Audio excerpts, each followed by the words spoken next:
Et voilà, chers téléspectateurs des Aroma of Life TV, bonjour et bienvenue à suivre cette émission Grand Débat. Grand Débat, une émission qui vous parle du changement de mentalité, changement de comportement en RDC, en Afrique et au monde.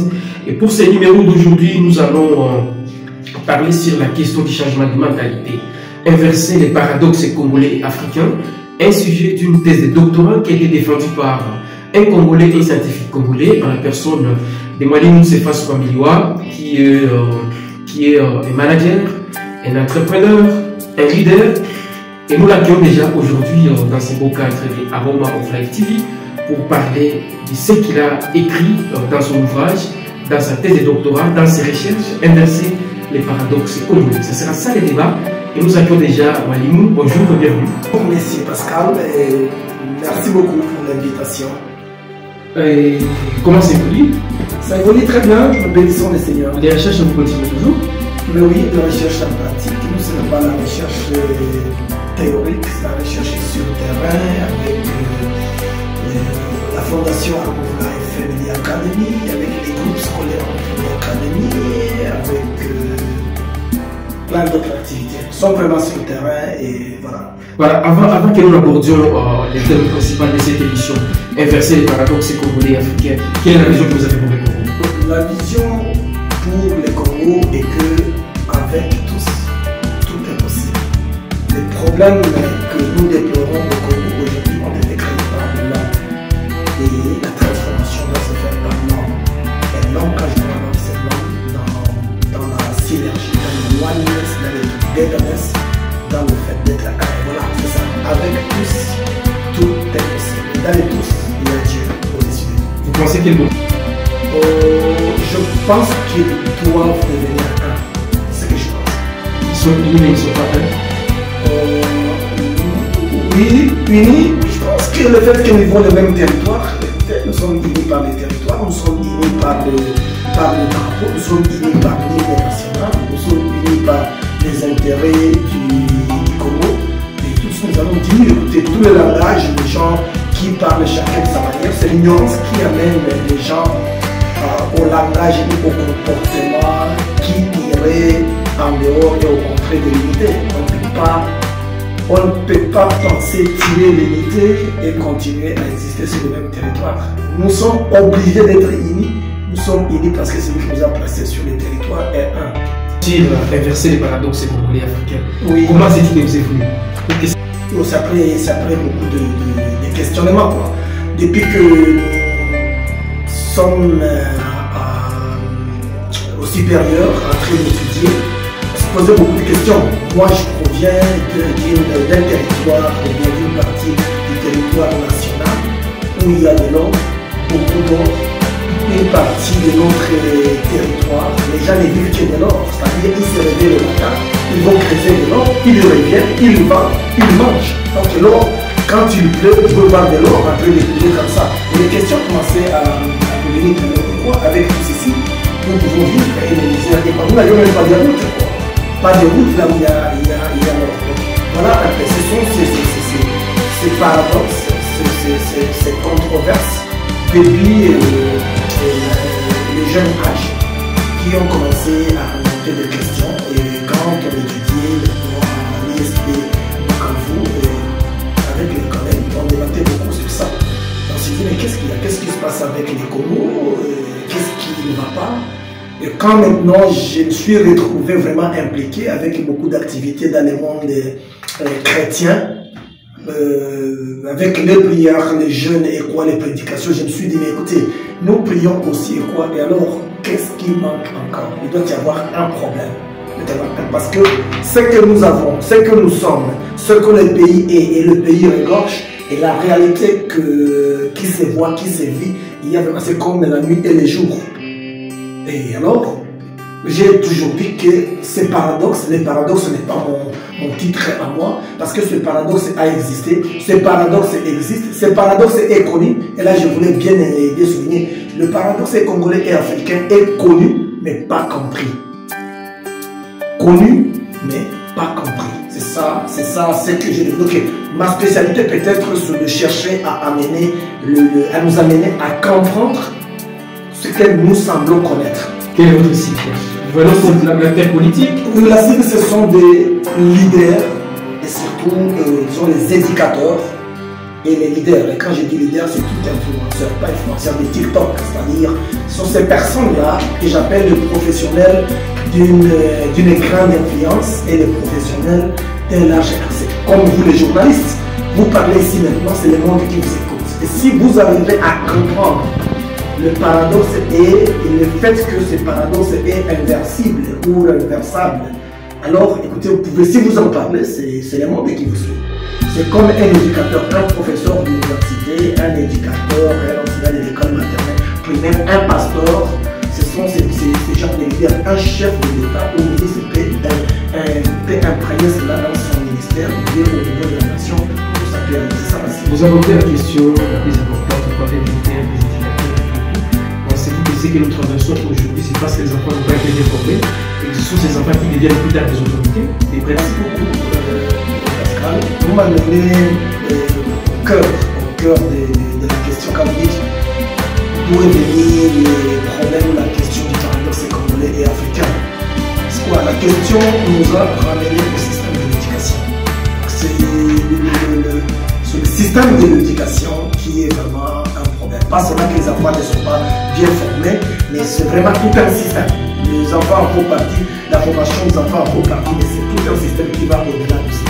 Nous allons peut-être en parler dans cette émission. Parce qu'on parle déjà de la façon dont les enfants sont éduqués, mais aujourd'hui nous sommes dans un pays où les détournements battent sur plein. Je pense que le Congo, quand on parle de détournement, c'est devenu déjà un terme habitué au Congolais parce que les gens ne sont plus étonnés quand on parle de détournement. 5 millions, 300 millions, 500 millions. Il y a certaines personnes d'autres nationalités qui disent que peut-être c'est faux. Mais nous qui sommes au pays, nous savons que c'est vrai, on va détourner. Et vous pensez que ces gens parviennent à détourner parce qu'ils n'ont pas été bien formés, ils n'ont pas été bien préparés. Et dans votre thèse, vous y revenez également et vous donnez des stratégies, vous donnez même une méthode.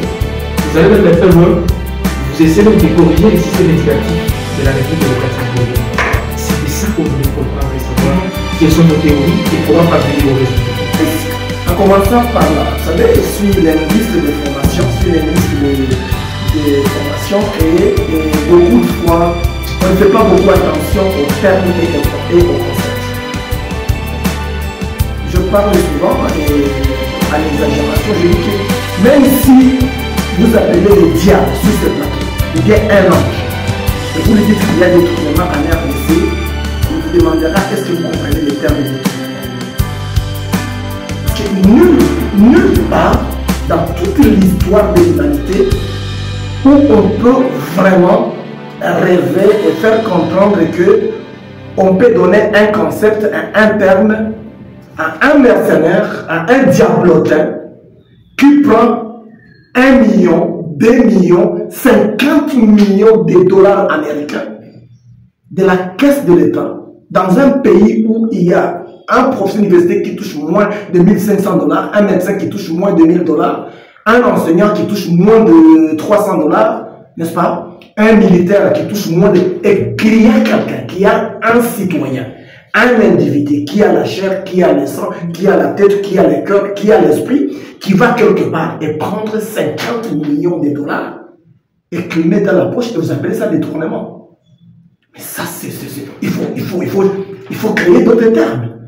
Il faut créer d'autres termes. Moi, j'appelle ça le mercenariat. Donc, le Congo, nous sommes entrés dans une phase mercenariale et c'est le seul pays où vous trouverez un citoyen qui travaille dans son pays et pour son pays comme un mercenaire. Et encore pas n'importe quel mercenaire. Un mercenaire méchant et inconscient et tyran.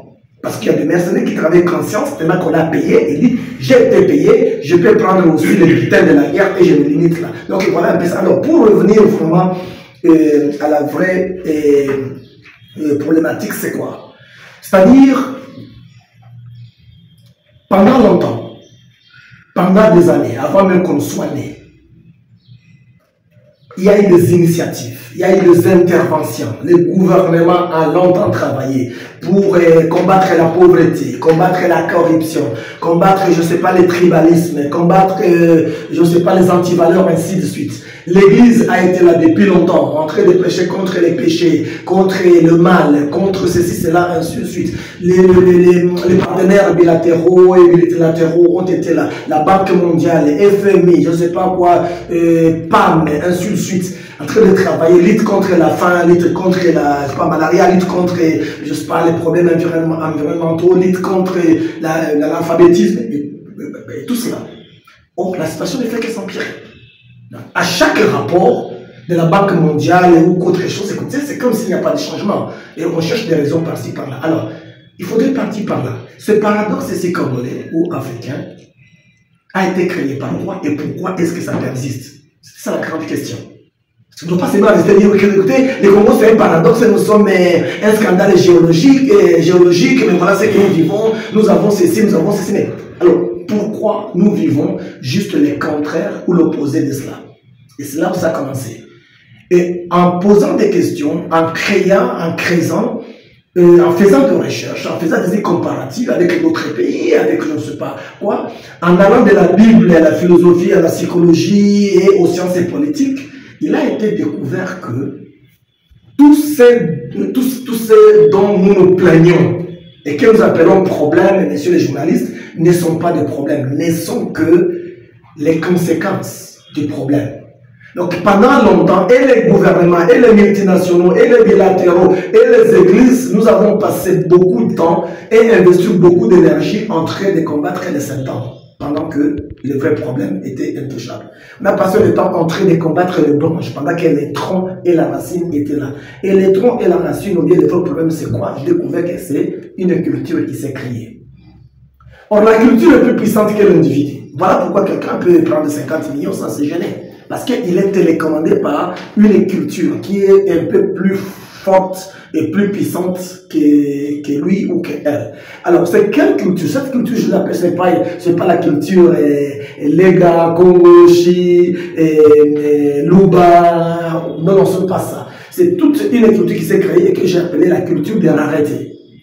Cette culture des raretés fait croire à la personne, il y a beaucoup d'exemples, mais je vais prendre juste un seul exemple, que non, pour que je sois un meilleur journaliste, il faut que Pascal disparaisse. C'est comme si les talents, seulement les talents que Pascal possède, et ce tabouret où il se met, c'est le seul qui existe, donc il y a rareté de cela. C'est la rareté qui fait que quelqu'un pense que même si je prends 50 millions de dollars aujourd'hui pour moi-même, je deviens Dieu. Je peux commander le monde entier, je peux faire ce que je peux faire, à chaque législature, je peux les représenter, je peux corrompre, je peux donner de l'argent à toute la population, et je serai député ou président ou quoi. C'est ça ce qui est dans la tête. C'est la culture des raretés. C'est la culture des raretés. On pense que les ressources sont rares, les ressources sont limitées, les opportunités sont limitées, sont rares, ainsi de suite. Alors, qu'est-ce qu'il faut? Il faut se battre pour cela, il faut éliminer, il faut s'accaparer, il faut en faire une propriété privée, ainsi de suite. Et on aura le temps de pénétrer. Alors, cette culture de rareté ici, dans notre domaine interculturaliste et les leaders transformationnels, parce que ma spécialité c'est la transformation culturelle, dans notre domaine, il est dit que la culture se crée par la langue. C'est-à-dire, toutes nos cultures que nous avons ont été créées par nos langues. Et maintenant, cette culture de rareté, il était question de savoir, elle a été créée par quoi? Parce qu'elle n'a pas une langue. Et on a découvert que la langue de cette culture, c'est le système éducatif, le système de l'éducation. La question que vous étiez en train de poser tout de suite. Donc, et maintenant, il faudrait poser la question de savoir. Écoutez, l'éducation est censée être transformationnelle. Quand je dis que nous lançons, que je lançais un modèle d'éducation transformationnelle, ce n'est pas que j'ai créé un modèle. Je dis seulement retournons au modèle d'éducation transformationnelle parce que l'éducation vient de Dieu, c'est le premier éducateur, ainsi de suite. Et l'éducation a été conçue pour transformer. Si vous lisez la loi cadre de l'éducation nationale, si vous lisez les chartes d'éducation partout, même des UNESCO et quoi, il y a cette ambition de transformation, de changement, de développement, du bien-être et que sur l'éducation l'éducation, tu peux le faire. Mandela avait dit quoi? Nelson Mandela, notre héros africain, avait dit que l'éducation est l'arme la plus puissante qu'on puisse utiliser pour changer un peuple ou bien pour transformer une nation. Cette culture de rareté que vous évoquez maintenant, pensez-vous qu'on peut changer l'homme maintenant, l'adulte, ou il faut former? Ouais, une très bonne question. C'est lorsqu'on comprend quel est le rôle de l'éducation dans cela, et lorsqu'on comprend que l'éducation ici n'est pas seulement celle que nous appelons enseignement en heure d'essai, c'est ça encore une autre grande bêtise, je dois appeler ça bêtise. Parler du ministère d'enseignement, parler de l'enseignement national, parler de l'éducation nationale. Et lorsque nous avons fait un peu pas de bruit, mais un peu de sensibilisation, on va créer un ministère qu'on appelle le ministère d'éducation nationale et qui ne prend que l'école primaire et l'école secondaire. Comme si éducation nationale, c'est limité à l'école primaire et secondaire, mais on reste avec un ministère d'enseignement supérieur et universitaire.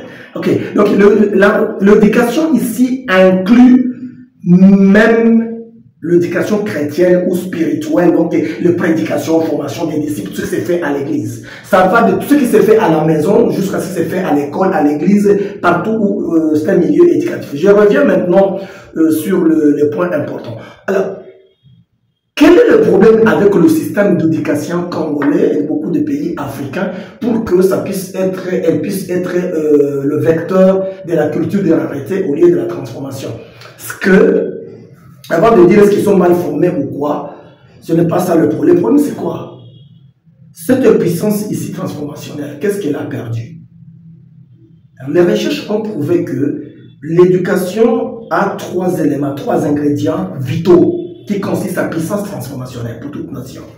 Une fois que ces 3 ingrédients vitaux sont retirés du système d'éducation, comme c'est le cas en RDC, n'importe quoi, vos or, diamant, coltan, cuivre, votre démographie, l'eau que nous avons, les parcs et quoi deviennent absolus, deviennent 0 nul. Former une armée de 500 millions de combattants et quoi, si ces 3 ingrédients ont été retirés du système éducatif, il n'y a rien, il n'y a pas un pouvoir, il n'y a pas une arme qui peut transformer cette nation-là. Et ça ne sera que les collapses, ça ne sera que la chute silencieuse, et on ira de profondeur en profondeur. Alors, quels sont ces 3 ingrédients? Vous pensez que cette mauvaise éducation, le manque des 3 ingrédients à l'RDC, c'est ce qui nous amène là où nous sommes aujourd'hui, les détournements, la guerre, la cohésion sociale qui n'existait que des façades et tout et tout?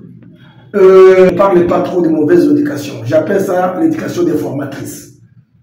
Au lieu d'être une éducation transformationnelle, elle déforme au lieu de transformer. Ok, voilà, oui, exactement. La réponse, c'est oui. Et ces 3 ingrédients, c'est quoi? Le système éducatif est censé développer la pensée critique des citoyens à partir du bas âge. Okay.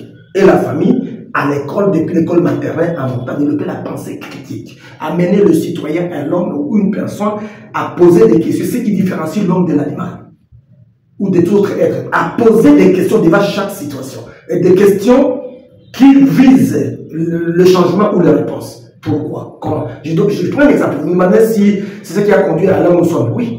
Si quelqu'un ne sait pas se poser des questions, on dit, écoutez, Pascal n'est pas ton frère parce qu'il est de tribu X.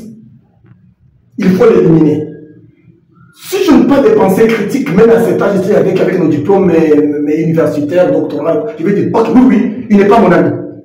Il n'est pas mon frère, on va y aller. Mais s'il y a la pensée critique, je vais dire, mais il n'est pas mon frère comment? Et pourquoi? Nous sommes dans le même pays. Mais comment est-ce qu'il n'est plus mon frère? Qu'est-ce qui fait que les gens soient frères? Et c'est à partir d'où nous ne sommes plus frères.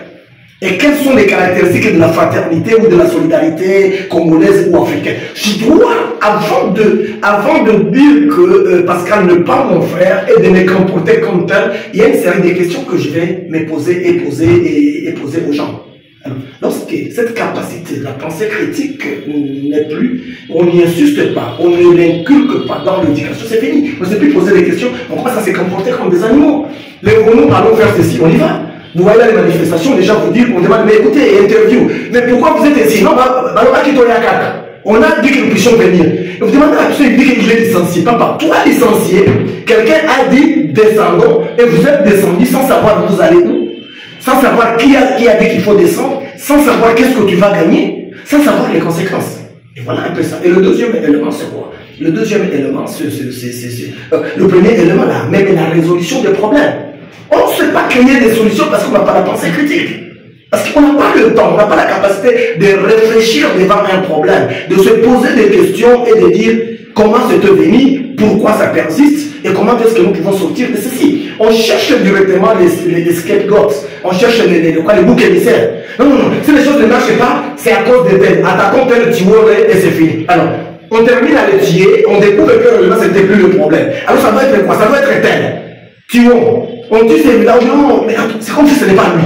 C'est après avoir agi qu'on découvre que non, écoutez, l'approche qu'on a prise n'était pas une bonne approche. Ou bien la personne qu'on a attaquée, ce n'était pas la personne. Pourquoi? Parce qu'on ne se donne pas le temps de réfléchir, de se poser des questions. Et cette capacité, on doit l'apprendre. Et en famille, et à l'église, et à l'école, et à l'église. Or, non seulement qu'on a enlevé cela, mais on se rassurait qu'on les tue. Deuxième ingrédient, c'est quoi? À part la pensée critique, ça s'entrepénètre, c'est l'esprit créatif et entrepreneurial. Je ne parle pas de la créativité, mais l'esprit créatif. Dieu a créé l'homme à son image. Il a créé l'homme pour être créatif. Voilà pourquoi quand il les met dans le jardin, il lui travaille le jardin, il ne lui donne pas la roue, il ne lui donne pas la machette, il ne lui donne pas la bêche, il ne donne rien. Quand il dit à Noé construis l'arche, il lui donne les mesures et autre chose, il ne lui donne pas ni scie, ni tronçonneuse, ni quoi. Il sait qu'il a sa pensée, il a la pensée de Dieu, il a l'esprit de Dieu, l'esprit créatif, il va créer les solutions. Et lorsqu'on enlève l'esprit créatif, cela n'est plus le centre ou le cœur du système éducatif. Écoutez, on crée quoi? On crée des chimistes qui ne peuvent même pas fabriquer un savon. On continue aujourd'hui à utiliser le savon qui vient de la Chine. Même le cure-dent, on crée une société où tout un gouvernement peut célébrer la première création, la création de la première usine de fabrication de cure-dents. Là où il y a la forêt, les bois, les bambous et autre chose. Voilà pourquoi. Il n'y a pas ce ne sont pas les atouts qui manquent, mais c'est l'esprit créatif qui manque. Même si on donne tout, on ne saura pas le faire. Et voilà pourquoi nous avons tout ce que nous avons, l'or, les diamants, les cuivres, l'or, la forêt, une bonne terre, mais nous mourrons de faim. Nous mangeons les œufs qui viennent de quoi? De la Chine et de l'Ouganda, comme si nos poules ici à l'RDC disent que non, écoutez, nous sommes en jeûne. Alors le troisième élément pour couper court, c'est quoi? Ce sont les valeurs qui constituent la base. Les valeurs. Les valeurs ne tombent pas d'ici. Les valeurs ne viennent pas de la prédication. Les valeurs ne viennent pas des jeunes et des jeunes et quoi. Les valeurs ne viennent pas en disant, écoutez, nouvelle citoyenneté, ça s'inculque.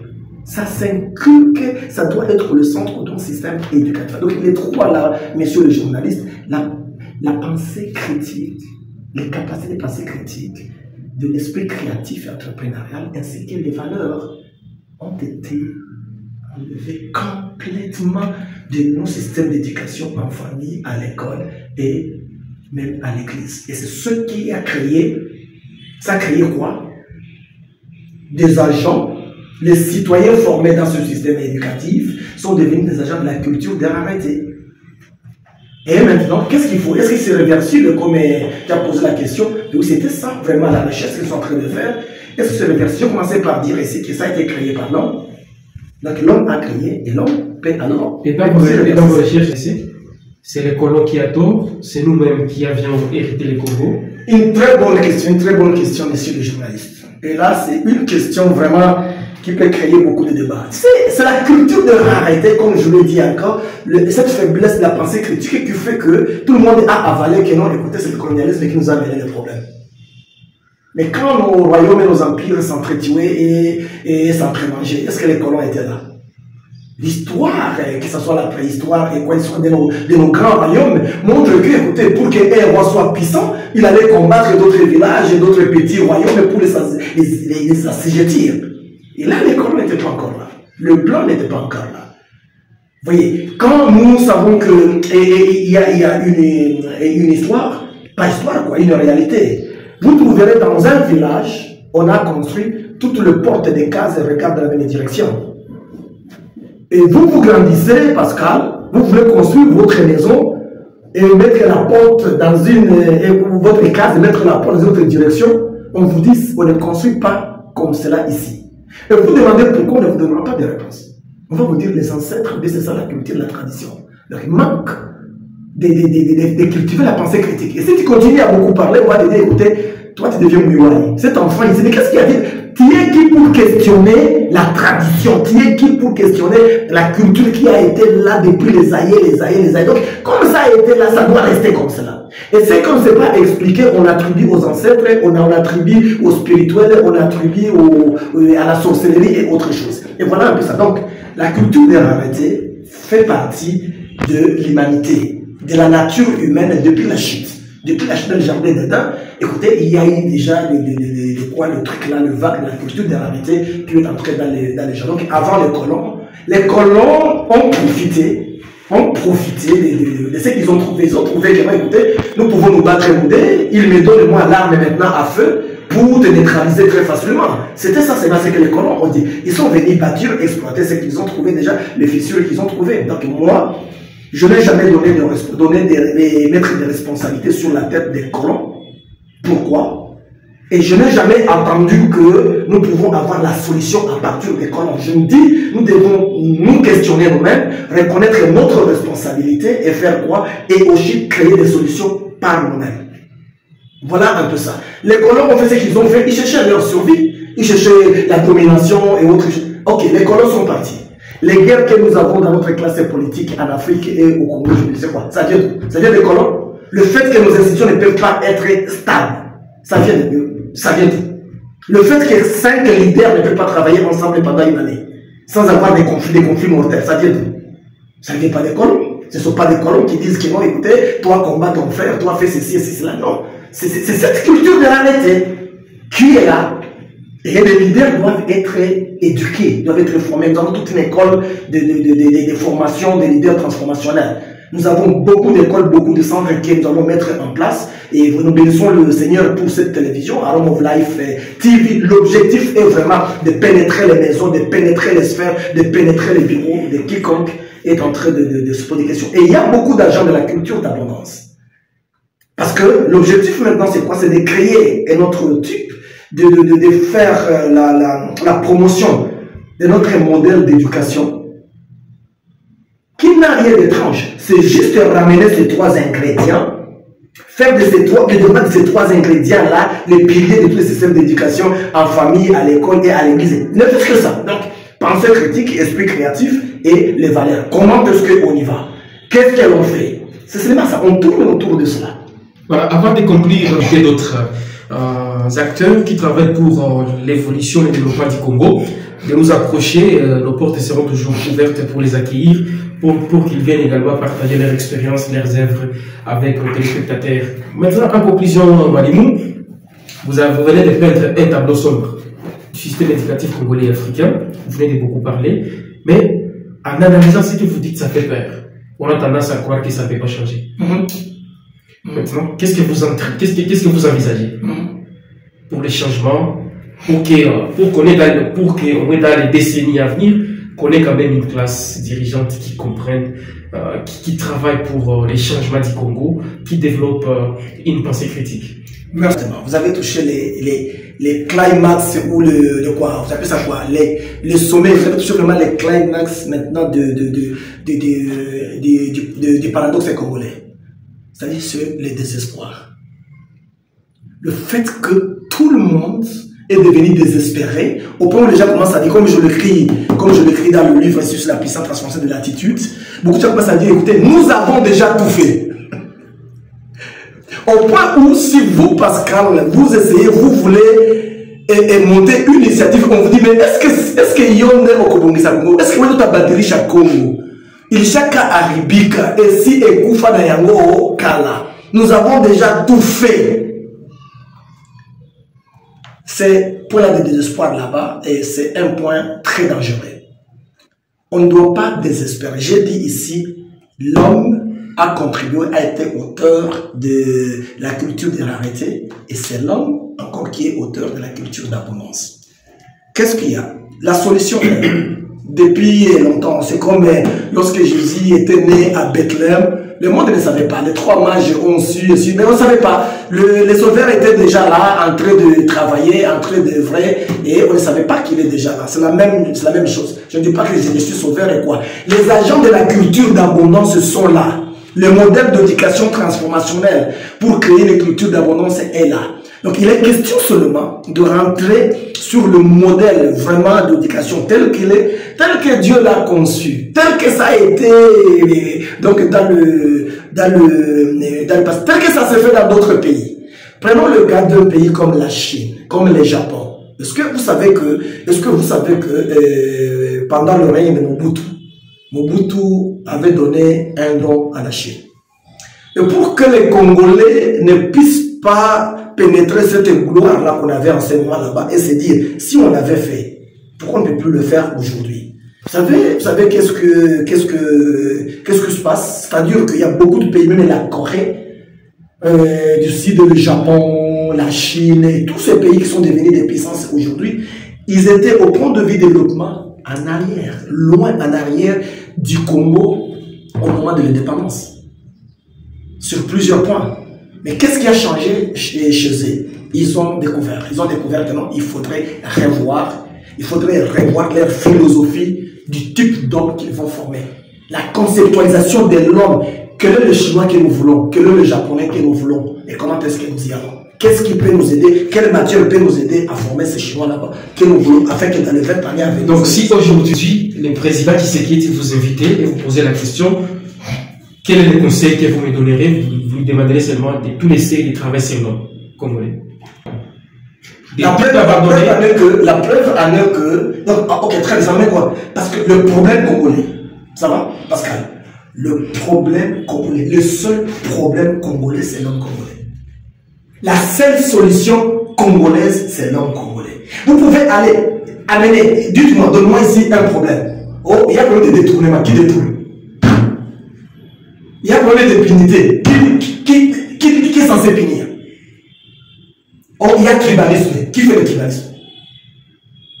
Il y a quoi? La qualité de l'éducation a baissé. Qui est censé éduquer? C'est le Congolais, non? Le quoi? Il y a insalubrité, écoutez, déchets partout à Kinshasa. Qui met ces déchets? Ce n'est pas les Rwandais, ce n'est pas les Belges, ce n'est pas les Français, ce n'est pas l'Américain, c'est les Congolais. C'est les Congolais. Et qui est censé enlever ces déchets sur la route? C'est les Congolais. Alors, pour y arriver, qu'est-ce qu'il faut? Il faut un autre type d'éducation. Il faut les formater. Il faut réformater l'homme congolais. Et c'est ce que nous sommes en train de faire avec le groupe scolaire Aaron Moulin Family Academy, à travers cette grande machine de Aaron Moulin Family Academy Foundation, Alpha Foundation. On a commencé. Il faut venir inviter les gens à venir au groupe scolaire Aaron Moulin, venir voir, venir visiter ce qu'ils pensent être impossible. Comment cela est possible au niveau d'Aaron?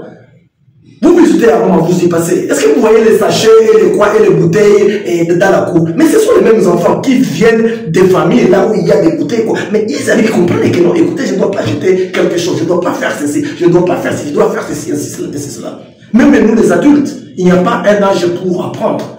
C'est longtemps là-bas, très longtemps qu'on pensait qu'il y avait un âge où on ne peut plus changer parce qu'on a cristallisé et quoi. Mes recherches ont prouvé que c'est faux, c'est très faux. C'est question seulement des approches. Les approches de la transformation culturelle, les approches des changements, ensuite. Les combles que nous avons et que vous trouvez les agents de la culture de rareté en train de parler de la transformation. Vous trouvez les agents de la culture de rareté eux-mêmes, avant d'abord de travailler sur eux-mêmes, en train de lancer des programmes, des émissions, des centres, en train de diriger des cellules ou des départements, ou je ne sais pas, les églises suite. Voilà un peu ça. Alors, si on travaille sur l'homme congolais à tous les niveaux, les bas âges, on commence au bas âge et on a des émissions comme ça, on a des livres. Ça, c'est le livre, c'est la puissance transformationnelle de l'attitude.